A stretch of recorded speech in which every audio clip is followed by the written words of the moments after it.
Hey boys, welcome back to some more Nrl Supercoach 2024 preseason discussions, and in this video we're going to be talking about the center wing, which I'm actually very keen to go through because I haven't had like a real good look at it yet, and it's gonna be interesting to see sort of how the center wing will shape up, because you're always hoping for a few cheapies to come in. They're usually the gold mine of center wing. You know, you pick up a couple of cheapies that come onto the wing. You hope that they score a few tries, make a bit of bulk cash early, and you're cruising. It has changed. It's definitely changed a lot. I mean, gone are the days of all the dual second row center wings, like, you know, your Simon Mannerings, your, other guy, yeah. I think John Bayman when he first came in was that, but a few years ago now we had quite a few guys that you could plug as second rowers in NRL, but you could plug them, get 50, 60 plus points every week, nice and solid. Now it's switched to, there's a couple that float around that you can plug in, but I even think sometimes those guys are a little bit not as good anymore, because those 50, 60s, like some of these center wingers are blitzing that. Their averages are incredible now. So I think the tide has turned a little bit. So not that you need to start with a few top line guns, but it's not a bad idea to start with. I'm probably maybe thinking one gun center winger and see what other guys shape up. But let's just have a quick look. So topping the list here, Greg Marju at 790k. Big dollars here for Greg Marju. And I gotta be honest, I can see 5% owned him, and I cannot fault people for going Greg Marju. I mean, if you want a guy that's solid as a rock, but also has the ceiling, it's Greg Marju. And the Knights, they're flying. Well, it's a new season, but you would expect, if Kalen Ponga continues the form, he's playing on that left-hand side. This year, it's just good things happening for Greg Marju. He's obviously always going to have the base, and the tries are just going to happen. He just scores. Kalen Ponga just puts him through so many holes. Really, just simple cutout pass, or even Bradman Best gets through the line, puts him away. It's just, I don't see it stopping. We can see here when he came in, I remember, he missed the first couple of weeks because he missed, he missed the bus or something, and then he missed a couple of games. Maybe he had a slight injury, but then, 122, 102, 92, even 42 against Penrith. I sort of remember that game because it was a game where he definitely didn't score a try, but it was like 42 just in base against Penrith. You'll take that every day of the week. He scored 39. That's definitely going to be his lowest score. Big 138 there. 120, like the man can go big, and the Knights have it's a pretty good start, I would say. Like Raiders, Cowboys, Melbourne's tough, but even Melbourne, like their edge defense wasn't great last year, so I think Melbourne's a bit of a different one than it was a couple of years ago for sure. Warriors, Dragons, like Roosters, Bulldogs, Dolphins. It's a good draw. Like if I was gonna spend up, Marju is tempting, but that's a lot of money. That's a lot of money for I feel like we're going to see some guys that are quite a bit less that offer potentially similar value. Jermaine Asako also had a outstanding year back. The Dolphins were good. And if you look at it, you're like, well, the Dolphins have recruited really well. Herbie's there, Jake Averillo, Tom Flegler. Tom Gilbert will be back from injury. Like the team is looking good. The confidence should be up. Like even though they didn't finish like in the top 8, like confidence will be up. But can Azarko really score more than last year? He had just an astounding season. His goal kicking has always been sensational, and just add that on top of his base was actually really good. And then he couldn't stop scoring tries. So I wouldn't be starting Azarko. 9%. I gotta be honest. Like, I know he's got the goal kicking, but to me, I feel like that 9% should be on Marju. If you're going to go Zarko, like, wouldn't you go Marju? I don't know, man. I feel like Marju is a safer option. Zarko, with the goal kicking, does subsidise for a bit of that base, but I just like the Marju pickup, if I'm honest. Dane Gagai, he's always the absolute super pod, and he always does pretty well. I mean, last year was definitely his best year for probably maybe his whole career, but he's always been pretty damn good, and one of the top center wings by end year. But yeah, again, for the price, you're paying top dollar there. Val Holmes sitting at 736 now. I mean, Val Holmes, I started with him last year, and I pretty much... Did I hold him for the whole... No, I held him until he copped that suspension, and it worked out beautifully because he backed up after every Origin game and went fucking huge. And even, like, I remember people complaining about the start of the year with Val Holmes. It was always like, he's not quite doing the business, but his scores were damn solid, like 63, 47, 67, 69, 60, 88, 46, 105. Like, he was, in my opinion, he was sensational to start. Like, yeah, he started, I mean, you can see, he started at basically, I mean, similar price to this year. He did drop, like, quite a bit of cash, 70k, but those scores are really good and really solid. Like, you always know, like, the start of the season, like, the attack is just never quite switched on, but his base was so good. The goal kicking, I feel like he didn't score that many tries, but, yeah, I thought he was great to start the year. And then, when was it? Like, after, Origin, 150, then he missed a couple of games, obviously, then 91, 117, 93, and then I think...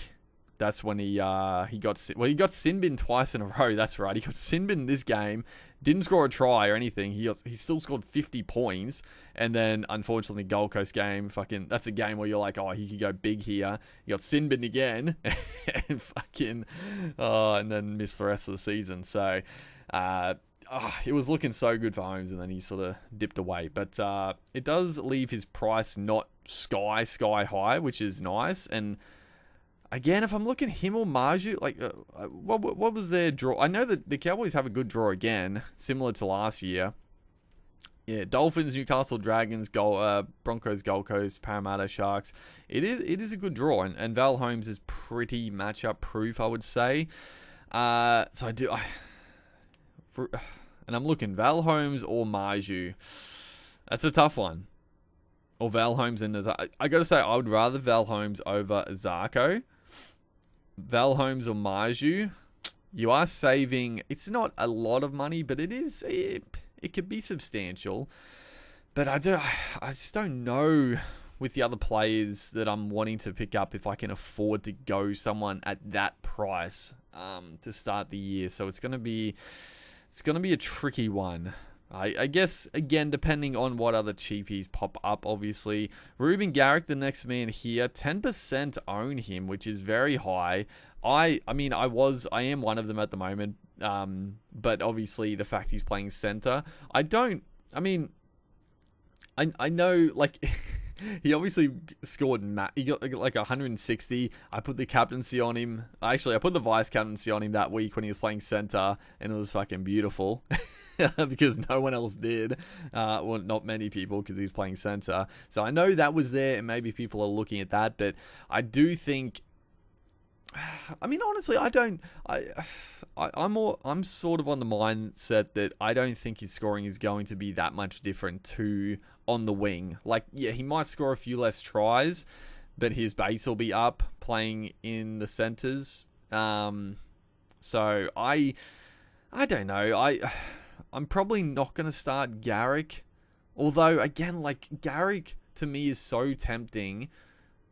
The fact he's not a super pod is annoying. Like, if he, the fact it's 10%, I'm like, it's not really worth it. But if he was like 1-2%, well, we'll see. Obviously, as more people filter in, we'll see the true ownerships. But if he's like a real super pod, a lot of people are going to be talked off him because he's playing center. But the fact that Tom Trbojevic is back, like, he's the goal kicker. And if Tommy is fit, there's so many more tries to be had. So I could be very tempted to stick on Garrick, depending on his ownership. Honestly, it's going to come down to that, because they have it is a tough start, actually. Like, you got the Dragons in there, but it's a pretty tough start. You got 199 against Parramatta one time. But yeah, it's a tough one. So I probably wouldn't. Brian To'o, again, safe as houses. You're not going to get anything too wrong with Brian To'o. But again, if I'm going that heavy, I'd probably rather a Val Holmes with the goal kicking, that potential further upside, or even just go Marju a little bit more expensive. Dallin, I'm definitely not keen on at all. Only 2%, which is fair. I mean, he could replicate it. Again, the Warriors, a lot of people are tipping them to not necessarily be worse, but a lot of their players to score a bit less. And I'm on the mindset as well. But he could score similar, but he's not going to score more than he did last year. It's just not going to happen. Campbell Graham, again, I mean, he sort of went off the boil like all the Rabbitohs did last year, so you could say he might be a little underpriced, but I mean, he's still coming in at 700k, so not for me. Isaac Tungo, I can't believe he's on 700. I thought coming into this season he might be a little cheaper. I don't really remember how he finished the season, but I was hoping maybe he'd be a bit cheaper. You could pick him up, because he started pretty slow, then he went huge. He's a guy with ceiling for sure. Had a big layoff with the injury, and then 118, 108, and then missed a bunch of games. Like, honestly, you couldn't go him, right? Because he's a fucking moron, and he's one of these goddamn fucking idiots that doesn't believe in actual medical practitioners. He's a pseudoscience moron, so you just couldn't go him. So yeah, just put a black line through him. If he doesn't get any injuries, then sure, but yeah, I don't know. The trend's starting to continue that the injuries he has, like, they just sort of persist because, he's a fool. Then we have Nick Meaney, which you're not going to go with Ryan Pappenhausen back. I mean, even if Pappenhausen for some reason didn't play round one, which I'm sure he will, like, he would always be there in the back of your mind. And Meaney, I think Meaney's also tipped to play in the centres this year, which I don't particularly like as well. Semi Valame, no. Brian Kelly. I mean, Kelly's another guy that just always slips under the radar. He's similar to a Dane Gagai. He's not quite as expensive, but he scores really well. No one really picks him up, but he does the job. Joey Manu, coming at 650k. Again, the thing with Manu, like, there's just so many players in that team that demand the football, and like, he'll still get his hands on the footy enough, but if he's not playing fullback, he's not playing 5'8", you just don't go him, really. I'm surprised 4% of people actually have Manu at the moment. Stephen Crichton at the Doggies. I mean, I was sort of hoping Crichton would be a bit cheaper coming into the Dogs. I didn't think he had that good a year. I mean, I thought he played well, but I didn't think he scored that well last year. But yeah, he's coming in at 650k. I wouldn't touch him. Like, you just don't know where he's going to play. Like, even if he plays in centres, he still could score well. But is he going to goal kick? Like, it's out of him and Burton, obviously.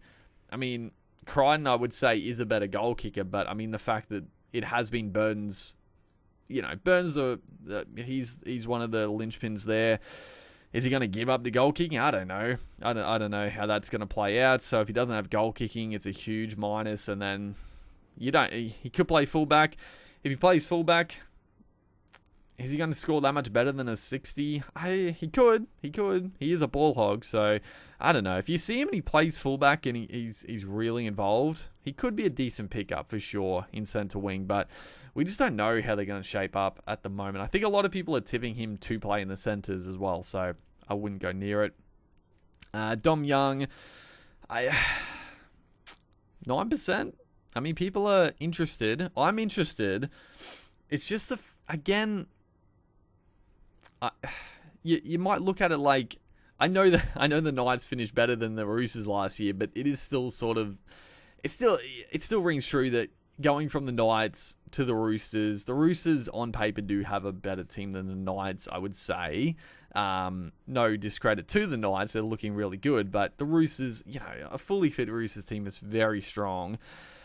And you're thinking Dominic Young, outside probably Joey Manu, you're like, oh, if he scored that many tries in the Knights, surely he's in for a few more. But is he really? I don't know. I mean, Joey Manu doesn't like to pass, first and foremost. And then, like we talked about with Manu, the Roosters have so many players that demand the football and like to take it on. So I just don't see him getting as many opportunities. I guess could be similar like the Knights.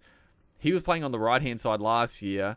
I mean, Dane Gagai was just fucking setting him up beautifully. Like, he's going to go from Gagai to, like, Gagai, one of the best touches in the fucking game. Like, what great hands he has. To Joey Manu, who can't bat a ball on to save his fucking life. So, I wouldn't be keen on Young.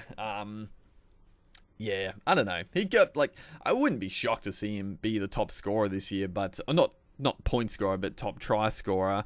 But he needs to do a lot. Like, he's not really a base stat type guy either, so he does really need to score, 20 tries a season to really push the top points in this position. Herbie Farnworth, I love him. I'm sad that he's gone to the Dolphins. It's a good get up, but I don't see him really scoring much more. He is a stud. His base stat is great. He's got good attack, but I think he's going to always be one of these guys. I just never see Herbie pushing to being like one of the top 5 like center wing scorers over the season. I could be wrong. We'll see. Does he get more footy at the Dolphins? I don't know. Like, the Dolphins now have a pretty good balanced attack. Like, you got Avarillo, Herbie on one side. You got fucking Fido in the middle of the field. At fullback, so there's danger all across the park. It's not like they're just going to give it to Herbie. So, yeah, I don't know. But going from the Broncos, do the Broncos use their backline well? I think they do. Like, I actually do think the Broncos, out of a lot of teams, use their backline really well. I think they shift the ball better than a lot of teams. A lot of teams get stuck hitting the front line so fucking often, their second rowers. I think that's the reason why the Broncos' second rowers don't generally score that well, because they do obviously hit them, but I think they actually play with some good width, better than a lot of teams. So I think Herbie has been helped by that. So not overly keen. Lomax, before some news came out, I've been pretty keen on Lomax because there was pretty good talk that he could play fullback this year, and fuck me dead, dude. He should be 100%. And I got a bone to pick. Like, I know a lot of people give Lomax crap, like with the flick passes, and sometimes people criticize his work ethic and whatever. I call complete bullshit. I remember specifically last year when the Dragons were shit, Lomax so often, I remember these so vividly because I kept just thinking, like, how is this guy even talked about as like a weak link in this side? He'd be playing on, what side is he playing on? The right hand side, I think. I think it's the right. Either or though, I think it's the right. A bomb, like the opposition will be attacking. They put a bomb up to the opposite corner, and if you fucking watch it, you could see Lomax coming from his side of the field to be the last line of defense. Now, a few times I saw it happen, he didn't actually stop the try, but he was fucking from the other side of the field coming over and being like one of the last men trying to stop or defuse the kick or make a tackle on the play. I'm just looking at that like, fuck me dead, what has this guy got to do to earn some respect in this damn team? And I just think he would make the perfect fullback. But it's come out now, and who knows how true this is, but fucking Flanagan apparently is thinking about putting Jack Bird to partner Moses Suley in the centers, and Tyrell Sloan is apparently tipped to keep the fullback spot, which what does that mean for Lomax? I don't know. Does he go onto the wing? Like, that would be insane. But yeah, rant over. Basically, it comes down to if Lomax is playing fullback, I will 100% put him in my side. If he is not playing fullback, then I won't be. Even though if he's on the wing, he'll still probably score well. Like he's a gun. If he was in like a good team, my God, he would be so damn good. I think Lomax is so highly underrated and like over criticized. But there are things that I do agree with the criticism of years gone by of the hero pass at times. But there's other things I'm like, come on, man, he's putting in more effort than most of these guys out here. But yeah, Lomax playing fullback, 100% in the team. But I don't know, with all the new info, it sounds like. Does he get a wing spot? I don't know. I'd be shocked if he does lose his center spot to fucking Jack Bird, but Flanagan does love Jack Bird. Ronnie Mulitalo. So he's coming at a pretty cheap price, $620K. I mean, I guess he is a guy that can have some pretty low scores. I feel like he got fucking 9. He got 9 points in round 1 last year. Oh, that would have stung if you started with him. I mean, he went pretty well after 60, 70, 96, 82. So if you didn't rage trade him after round 1, then you would have been pretty sweet. But I mean, yeah, he had a fucking shocker against Tigers 19, then New Zealand 9. I was gonna say that he didn't have too many other low scores, but then 24. He's usually pretty damn consistent, but yeah, just a couple of really low ones that you get a little nervous with.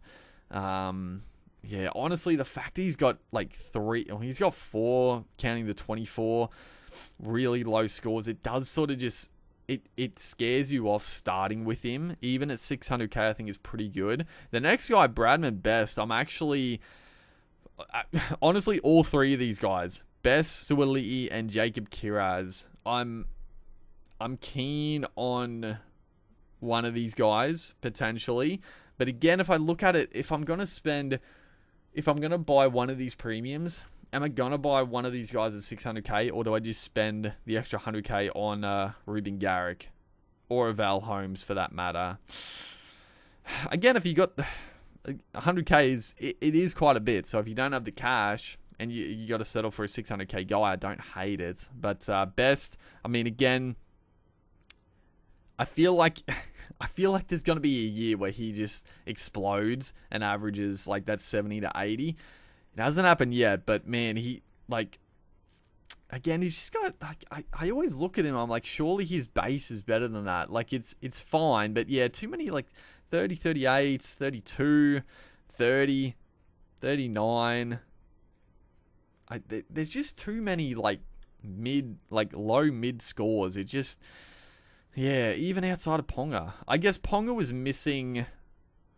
How long was Ponga out for? Like the first half of the season, I guess. So you don't take away the first half, but in the back end when Ponga was back, I mean, I guess even when he was back, like he had that fucking huge one there, but then 82 or 93 is his highest. Like, yeah, probably doesn't have the ceiling, I guess. So I'm off Best looking at that. Suali'i. If Suali'i was back on the wing, I would be heavily considering it. But again, it seems like he's going to get the center spot. I don't know. I mean, obviously, well, not obviously. Obviously, Dom Young has got one wing spot, and then you would assume Tupou. Like, Tupou really... If I was picking my strongest side, I would probably not have Tupou. I know it's harsh on him, but I'd probably have Suali'i and Dom Young, and then Joey Manu and Billy Smith in the centers. But if they want to keep trying the Suali'i at center experiment, I guess they might. I don't know. We'll see what they do. But if he's on the wing, I'd consider him. He is a little bit expensive, but he can score. He can score so well on the wing, honestly. Jacob Kiraz as well is very interesting. I know I just said I'm like keen on all 3, and now I'm like, I'm not keen on any of them. Kiraz, I am keen on, but I'm going to have too many Bulldogs players. Like, there's going to be so many good Bulldogs forwards that you just can't have this many. And I think Kiraz can push that 65 to 70 average if he's fully fit, but I'll have too many Bulldogs, and I don't think Kiraz is like more pressing to get in than one of the other forwards that could, be very, very solid for you. So yeah, probably leaning off that one now. Selwyn Cobbo, yeah, not keen on in the centres, honestly. We'll see how he goes there. I'm a little worried about him moving to centre, honestly. I want to see a little bit more from Cobbo this year. Tom Jenkins, no. Ravalawa, no. I mean, Fido, again, he's a starting fullback that you can pick up in the centre wing, which is always nice. 600k, 11% of people own him. I mean, he made a bulk cash last year. Is he gonna? I feel like he definitely will improve as a footy player, but I don't know. The way he plays, I feel like he's, in and out of games. He can do some freakish things. I sort of equate him sort of like Ezra Mam. Like, Ezra Mam is going to be one of the best 5'8", if not already, in the game, but I don't think he's ever going to be like the top 5'8" scorer.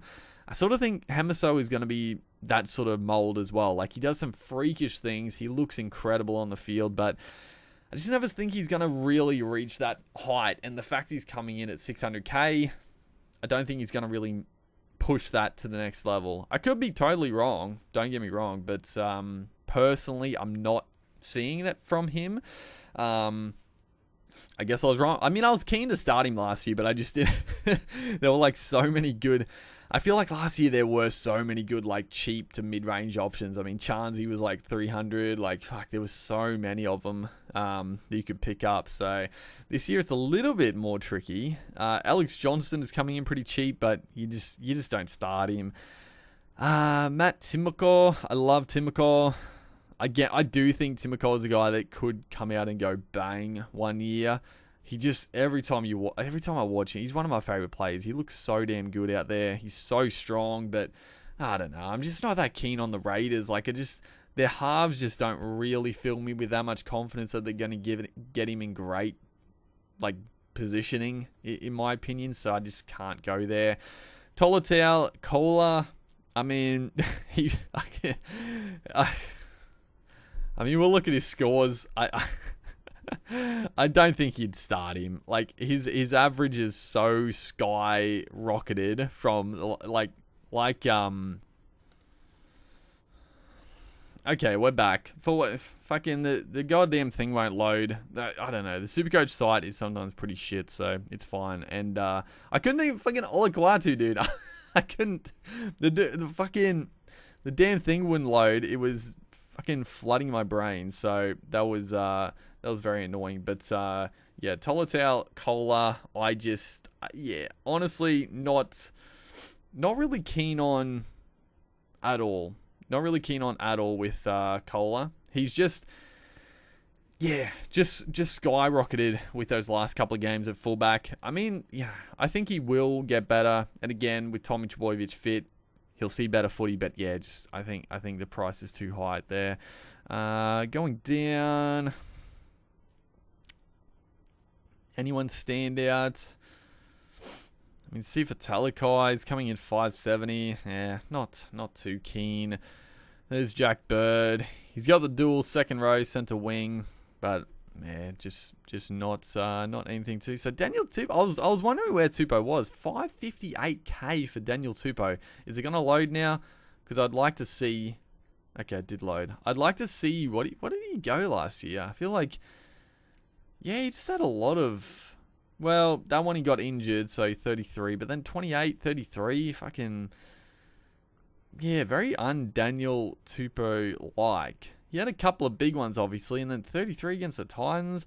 I mean, it's a hard one because the Roosters were so bad. Like, I don't want to judge too much, and you're like, well, the Roosters have to be better. And if Tupou, I know I just said that Tupou might not get the wing spot, but if he does, they're going to be better than last year, right? And at 550, like, that's a really good price. I mean, look at 2022. What do you average? He only averaged like 57.6. I don't know. I thought it was actually a little bit better than that for Tupou, but yeah, honestly, probably not going to look at him. He just he still have the big game, and the Roosters I think will be better, but just he is getting older, and I just don't see those consistent high scores from him anymore, unfortunately. And a couple of, I guess, injury prone a little bit as of last year, copped a few. Jordan Rapana, no. Jason Saab. I mean, Saab with fucking Tommy Trbojevic back. How did he finish on 556? Did he go fucking huge in the last couple of weeks as well? What did he do? He must have, dude, because he fucking stunk it up. He had a couple of big ones thrown in, and then, he had 102, then a couple of low ones, 120, 45, 113, so he's skyrocketed a little bit. If he was coming in cheaper, you'd be tempted. Mike Acevo as well, he's coming in pretty cheap, but fuck, I just don't like watching Acevo play. I think I don't think he's trash, but he's really fucking, I just don't think he's that good. He's such the Wish version of fucking Radradra, man. I just, watching him play it makes me miss Big Sammy so much. But, he could get back to his barnstorming best. I haven't seen much. Roger Tuivasa-Sheck. 16%, man. I should have known. I mean, I'm not going to lie. This is another guy that I'm very keen on.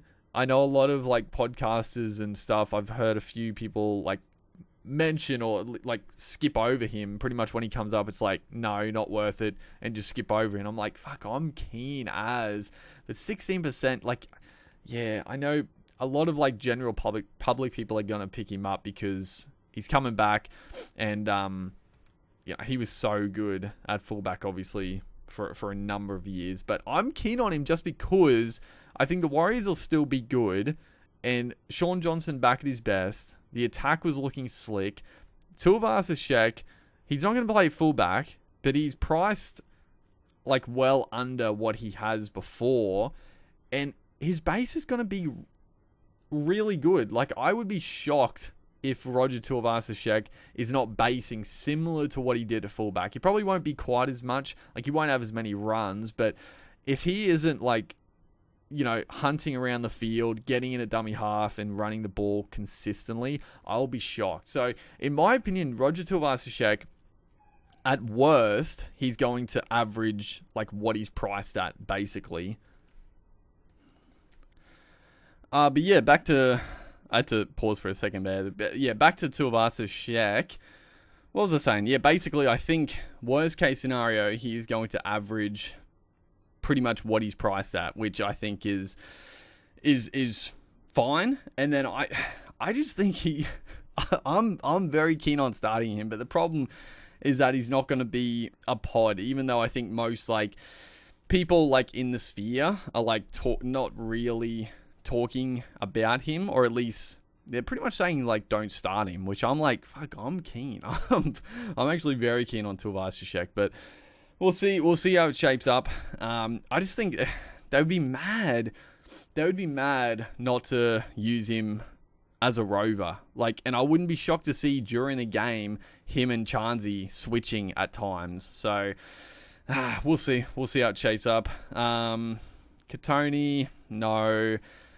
Wilson 1, Tuolangi, I again, he's another guy that I'm if the Cowboys fire, he could be okay, but not at the moment. Sonny Taruva, I think this is probably what he's going to finish on. I mean, the fact he scored barely any tries last year, he definitely could average that more 60 mark, but I wouldn't be jumping on, that's for sure. Then we're starting to get to some more mid-ranges. So, I mean, Dylan Lucas is a guy that a lot of people are very keen on, obviously. I mean, let's be honest. If he gets the second row spot starting, everybody's going to have them in their team at center wing, and I'm not going to be any different. I'll chuck him in there. 500k, it is, it's a decent amount, but a starting second rower, I know I said before, that maybe times are shifting away from that, but he showed he's got some ability about him. He had really good base the couple of times he did play there. It's not a big sample size, so I wouldn't expect like those 70 pluses every week. But I mean, again, if he finds himself on that left-hand side outside, goddamn, Kalen Ponga, it's a no-brainer, right? So I don't dislike it. Anyone else? I mean, Sione Katoa. What was he? I feel like he had a really down year, right? He's finishing on 500k. I feel like he scored no tries. Like he had the odd decent game, but what was he 2022? I feel like it's got to be more. Yeah, it's like 60 average. So is he going to get back to that? Maybe. I guess he's not priced that much cheaper. It is like 10 to 12 points of value, but you are expecting him to get back to, I guess, his best, so I wouldn't be overly keen. Jake Averillo going to the Dolphins. Interesting one. 8%. People are keen. I'm interested as well. I wouldn't be jumping on Averillo to start. He's a guy that I think you could watch for a couple of weeks to see how they use him in attack. He's a damn good player, so I'm very excited to see him at the Dolphins. But I think for me, he's a guy wait and see on. If he comes out the first couple of weeks and fucking kills it, then yeah, you could try to bring him in before the first price rise. But personally, I'm not expecting him to come out and average 60 plus straight off the bat, but you never know. Ty Munro, so he's another guy that people are going to be keen on. He's obviously cheaper than his average because he only played a couple of games. Unfortunately, he averaged so high, so his price is still decent. A little bit too expensive to start, in my opinion. The Rabbitohs, they got a tough draw. Well, it's somewhat tough. They're obviously going to Vegas that first week, which again is a little bit, how's that going to go? The smaller field, less space for the wingers to run down the sideline. So again, I wouldn't be starting with him. I think he's similar to Averillo, where you watch for a couple of weeks, maybe see if he's getting the quality ball, see how the Rabbitohs attack is looking, and then maybe bring him in, but not to start for me. Campriera, no. Sully, no.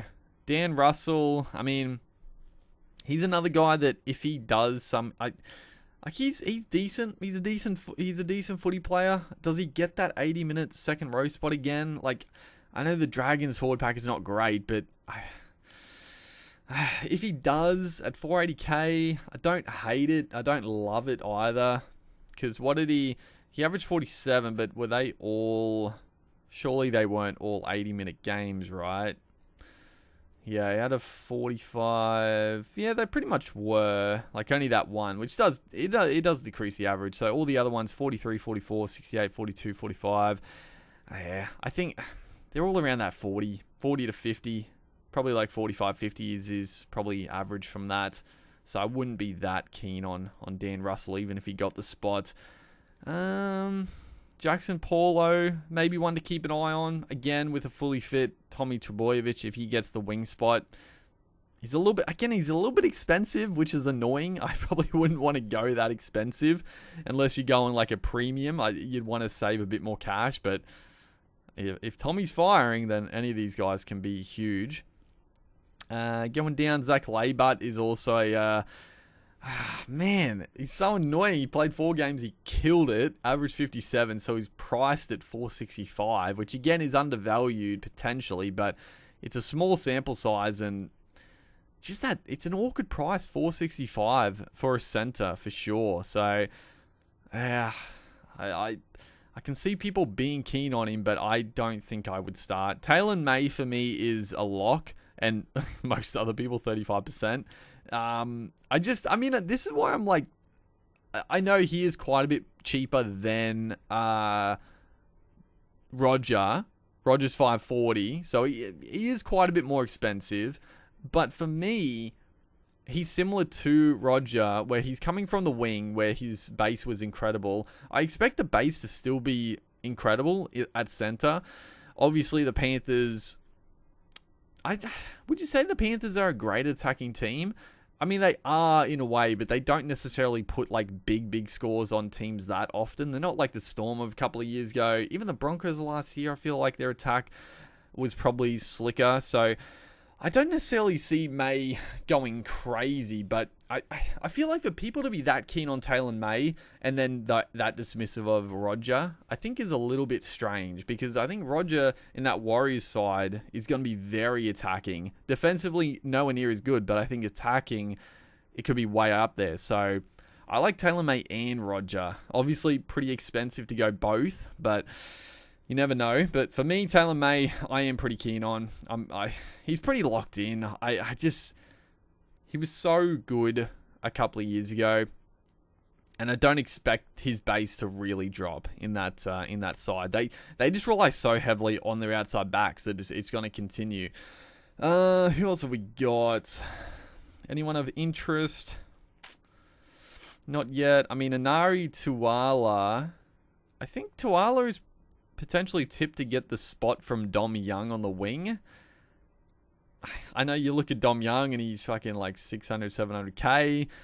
Tuala is obviously not as good as Dom Young, so he wouldn't have scored half those tries Dom Young did. So yeah, it's slightly tempting, but also not really. Anyone else? I mean, you got Sean Russell might get a spot there at the Eels, but again, 400k. Need to get to some cheaper guys, right? Where are some cheapish guys? Jojo Fafita probably doesn't get a spot, even though he was excellent last year when he played. I think he's a really good talent, but probably doesn't get a spot. Remus Smith, again, he's at that fucking like 380 to 400k. Just, he doesn't really go up and down from that spot, so I wouldn't be going there. Rocco Berry. Jesse Arthurs. So Jesse Arthurs, 17%. A lot of people are excited for him because he is, again, tipped to... I mean, it's a fight between him and Corey Oates for the wing spot. And, I mean, if he gets a starting spot on the wing on that Broncos back line, he was sensational in the grand final. I'm not expecting massive things, but if there's not that many other good cheapies, then Jesse Arthurs is going to be a pretty good pickup, I think. He'll make some good cash. He'll get those odd games where he goes pretty big, and his base isn't amazing, but he'll get a few games where he scores a double, I would say. Tui Pelotu has actually moved to the Dragons, so does he get the wing spot there? Again, at 365, it's like, ugh.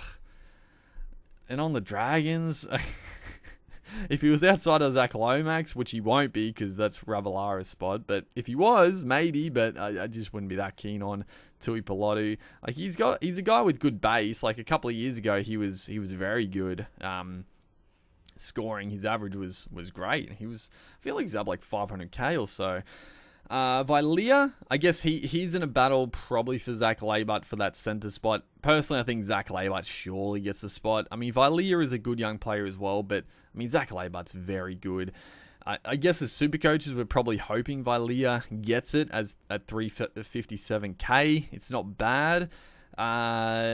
Drew Hutchison, halfback center wing at 350k. Now, honestly, if he get like, I feel like he's a damn solid player, but would they just keep running Sexton and I mean, Burden obviously has one spot, and then do they just keep going Sexton? I probably think Drew Hutchison is probably better for the team. And when he started, I feel like his scoring is pretty solid, but yeah, you wouldn't have any certainty that he would continue getting that spot. He'll probably come on as like the 14, although they got fucking so many 14s. So I don't know where Hutchison fits in. Then we get down to some actual cheapies. So Xavier Savage, very interesting one. I think he is tipped to get the fullback spot, but again, this is where I was talking about it before. This is where it gets a little tricky because Sebastian Chris is suspended for a couple of games to start the season. Now, Chris was the fullback last year. Ricky Stewart apparently just does not like Savage. I don't understand it, but when Chris is back from suspension, does he go straight back to fullback? And it could be a shootout. It could be a shootout because we'll get to a guy soon. Or we'll talk about him now because we're talking about it as a whole, but Where is he? Ethan Strange. So Ethan Strange, again, he's probably going to get that center spot. So you got two new faces there. Sebastian Kris, in my opinion, either has to be center or wing. I just don't... Like, he was solid enough at fullback, but I think they just need a little bit of spark. And fucking Savage is that man, surely. Surely, right? Like, I don't know. Obviously, we're not coaches. We're not in the fucking sanctum. We don't know what's going on behind closed doors. Is Savage, like, not training well or other issues? We don't know. But on the outside looking in, you're like, surely Savage gets that spot to start the year. But you never know. And then when Kris is back... does either Ethan Strange or Savage miss a spot? Or potentially Albert Hopewade miss a wing spot. So I don't know. Honestly don't know. And it's going to be dangerous to start with these guys. I mean, it's not the worst thing in the world because I guess whichever one loses out, you just trade the other one to another potential guy that's going to increase. So you just have to work it out. I honestly don't know. I could not... tell you what will happen when Kris comes back. Again, it could be a shootout, depending which one of the... I mean, if Savage kills it in the first couple of games, then is he really going to switch him out? But if he's pretty mediocre, then I wouldn't be shocked if Ricky Stewart's like, well, you had your shot. Kris is straight back there. So we'll see. But, I mean, at $350K, if he's starting fullback, it's hard not to chuck him in. Bronson Sherry, again, $345K. If he gets that center spot, and this is what I was talking about with Jacob Kiraz, you got all the Bulldogs cheapies or potential good value forwards, and then you got Bronson Sherry at $345K. Now, he hasn't played for a long time, but I mean, you know what he can do. He does have talent. He could kill it. I don't think he's going to absolutely kill it from the get-go, so I don't think it's vital to start with him, but I wouldn't be shocked if he goes pretty well after a few weeks. So, but the question is, does he get that center spot? Is he back firing on full cylinders yet in the NRL or in rugby league? We don't know. But again, at $345K, it's hard to sort of pass up the potential upside. Sua Fungalongo, 20% of people own him. I mean, I think they just chucked him in there for now. Obviously, he's not gonna. Well, yeah. I mean, he could get a fucking. I don't know. He could get a wing spot. Maybe. I don't know. I just... if he gets a starting spot, sure. But I would think he probably gets a bench spot. Maybe. And they use him as a bit of an X factor coming on if needed, potentially. I don't know. We'll see what happens with Sewer. But obviously, everyone knows what a talent he is. He's a freak. So just keep an eye out for him. No one else there. I mean, Isaac Thompson, yeah, probably doesn't get a spot this year. Then we move down. Jack Bostock is now in a lot of teams. It seems like he's going to get a wing spot at the Dolphins. I mean, I wasn't that impressed with him, like watching a couple games I saw, but I mean, Wayne Bennett knows a fuckload more than me. So if he gets a starting spot again, $314K, you can't do too much wrong there. Tommy Talau, does he get a spot? Probably not. I wouldn't think, although he could, because I think Brad Parker potentially... Oh no, they're thinking about going Garrick, and obviously Cole is one centre, and then if Garrick is the other centre, then Tommy Talau, yeah, he wouldn't get a spot. So yeah, don't worry about Tommy. But I mean, if he gets a starting spot, obviously playing in that Sea Eagles lineup, it could be very, very decent. Benny Trebojevic. All reports, it's a bit of a shootout between him and Josh Schuster for the starting second row spot. It feels like a big trap, though, with Ben Trebojevic, because sure, maybe he gets a start there to start the year, but like, Schuster's on big money. There is no... Unless Ben Trebojevic just keeps killing it, I mean, maybe he holds the spot and Schuster's used off the bench, but... I wouldn't...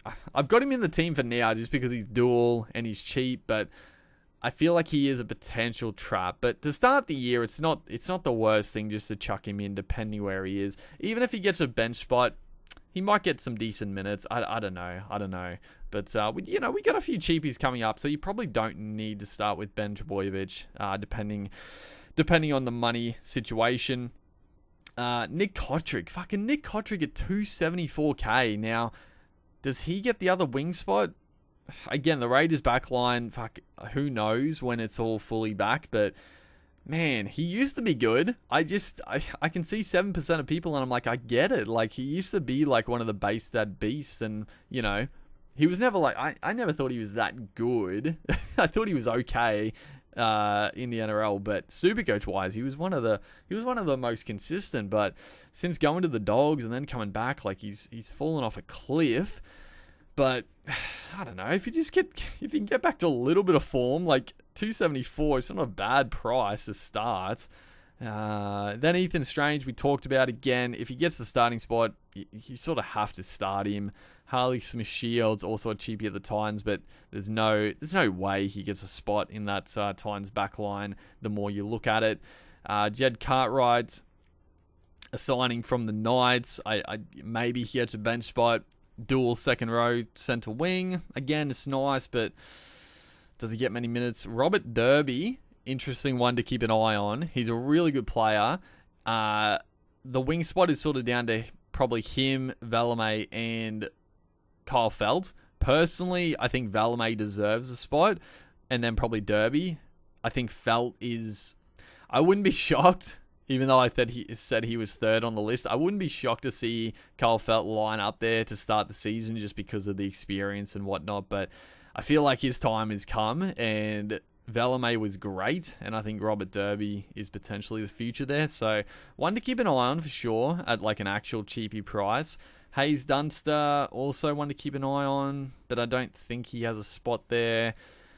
Who else have we got? I guess Kyril, Iro. Everybody is hoping that Talakai moves into the forwards and Iro gets the spot in the centers, which, I mean, it makes sense. Like, Iro is very good and he's like an actual center.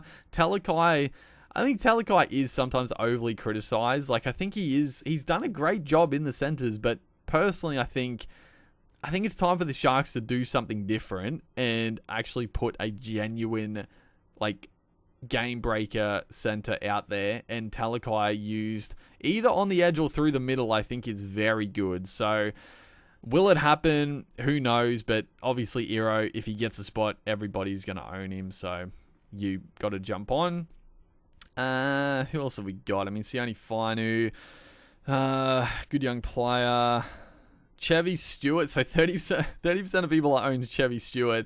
I guess I was talking about Xavier Savage getting the fullback spot, but I guess it's out of Chevy Stewart and Xavier Savage who gets the spot. Like I said, Ricky Stewart does not like Savage, so I mean, it would probably be better maybe if Chevy... I don't know. Would it be better if Chevy Stewart got the fullback spot? Because again, he is bottom dollar, but when Chris is back, like, wouldn't he could just go straight back there, and then you're stuck with this 200k guy. Because when it, I don't remember when Chris is back. Is it like 2 weeks or is it 3 or 4? It'd be nice if it was 3 or 4, because then you might get one price rise out of these guys. But yeah, we don't. I don't remember, honestly. I think it's only 2 games potentially, so could be a little tricky. And then I think that's pretty much all. I mean, yeah, out of all the genuine cheapies, that's pretty much it. So there are a lot. There are quite a few guys that if they get the spot, they are going to be pretty good. There's not many bottom dollar cheapies, but there's a lot around that 300k mark. At the moment, I am very keen on starting either Val Holmes or Garrick. I think if I start one of those two, I might have to go pretty cheap in all the other spots, barring Taylor May. However, if I don't go those guys, I'm very keen to go Tuivasa-Sheck and Taylor May, and then go cheap in the other spots. So, I don't know. I do like Tuivasa-Sheck a lot. I know a lot of people just keep talking him down, or just, not talking him down, but not really thinking he's worth the price tag. I disagree. But I also do really like starting with Lomax as well. Lomax, if he's fullback, definitely in, but if not, not. But yeah, Garrick or Holmes, I think they're just such solid picks with the goal kicking, with the base stats. Even at Garrick playing center wing, I actually, even though he's 10%, like hopefully that drops a lot as people, like more people talk about him and be like, no, don't pick him up. He's playing center. I'll be fucking rubbing my hands together, being like, don't pick him up, dude. Make him a super pod. I'll fucking snag him. But yeah, other than that, like there's some good options. I think personally, you can't really afford to go like 2 top line players. You probably have to make a choice. I mean, unless you're not going to go like Cleary and Hines and then also 2 gun fullbacks. But if you're, I just think the upside of the fullbacks and the halfbacks are a little bit more than the center wings. So it is a good upscoring position, but you can also get really good upside from cheap guys. It's just the center wing is more a luck position. You can get a guy at 200k, he scores 2 tries, he scores 100. He doesn't have to be a gun to score 100 in the center wing if he just has a great season. So it can be a lot of luck in the center wing, and you just have to get a little bit lucky. But starting with one of the top line guys is nice just for the certainty of those points, and then a couple of guys thrown in that are pretty solid, like a Taylor May, or in my opinion, a Tuivasa-Sheck, or even, people are keen on potentially Kiraz if you're not going that many other Bulldogs players. Don't hate it, but that pretty much wraps up the center wing. A lot to go through, and still a lot to sort of iron out, depending team lists and who's looking good in trials and this and that. But I think it's going to be another position where there could be a lot of different choices, and I don't think any choice is going to be necessarily better or worse. It's just it's just who goes better in the year, man. That's all it comes down to. So don't get too caught up in like who other people are going and trying to replicate what people are saying. Like, take a punt on someone you might think could have a year. Like Sione Katoa could get back to his, they might stop going left and go right a bit more often and link up with Katoa, get back to that 600k mark or someone else. There's guys that you can take a bit of a punt on and they could go well, or even you just take a punt on a Zach Labert at 465. Even if I could save 100k not going to Tuivasa-Sheck, even though I really like him, you could take a punt on Labert, but there's options. There are definitely options there. You just don't want to be caught with too many like cheapies that may or may not get a spot. You don't want to fill your bench with guys that aren't actually playing. That's my only real advice for the center wing. You could probably have one guy that might eventually come into the team, but you don't want to have more than one. That is for sure. To start the season, you need to make some cash in the center wing, and it's definitely the easiest spot to make cash generally. So hopefully guys are enjoying the preseason discussions. Make sure to like and comment, and I'll see you in the next one.